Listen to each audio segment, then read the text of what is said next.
Chancellor പദവിയിലിരുന്ന് ഇന്ത്യയിലെ മറ്റു സംസ്ഥാനങ്ങളിൽ സർവകലാശാലകളെ വർഗീയ കലാപങ്ങൾക്ക് നേതൃത്വം കൊടുക്കുന്ന വ്യക്തികളെ ഉൽപ്പാദിപ്പിക്കുന്ന ഫാക്ടറികളാക്കി മാറ്റാൻ, സിലബസുകളിൽ കാവ്യവൽക്കരണം കൊണ്ടുവരാൻ, സർവകലാശാലകളെ നിയന്ത്രിക്കുന്ന ഭരണസമിതികളിൽ ആളുകൾ തിരുകി കയറ്റുന്നത് പോലെ ഈ കേരളത്തിലും ചാൻസലർ പദവിയിലിരിക്കുന്ന ആളെ വെച്ച് BJP ആളുകളെ തിരികെ കയറ്റി. KS മിണ്ടിയോ? KPCC പ്രസിഡന്റ് മിണ്ടിയോ? പ്രതിപക്ഷ നേതാവ് മിണ്ടിയോ? ആരും മിണ്ടിയില്ല. ഒരാളും മിണ്ടാൻ വേണ്ടി തയ്യാറായില്ല.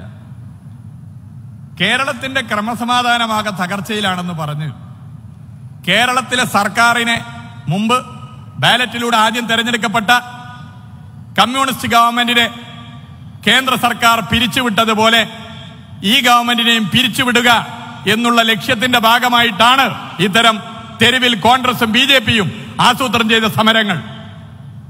അതാണ് അതിന്റെ വസ്തുത. അവരോട് ഒന്നേ പറയാനുള്ളൂ, നിങ്ങൾക്ക് പറ്റുന്നത് പോലെ നിങ്ങൾ നോക്കിക്കോ. പക്ഷേ കേരളത്തിൽ നിങ്ങൾ പിരിച്ചുവിട്ടാലും, കേരളത്തിൽ ഇനി കാലാവധി പൂർത്തീകരിച്ചാലും, ഇനി നിയമസഭയിലേക്ക് ഒരു തെരഞ്ഞെടുപ്പ് നടക്കുകയാണെങ്കിൽ ഇന്ന് ലഭിച്ച 99 സീറ്റിനേക്കാൾ കൂടുതൽ സീറ്റുകൾ നേടി കേരളത്തിൽ ഇടതുപക്ഷ ഭരണം തുടർന്നും ഭരിക്കും എന്ന കാര്യത്തിൽ സംശയമുണ്ടാകില്ല. ഒരു തർക്കം വേണ്ടതില്ല.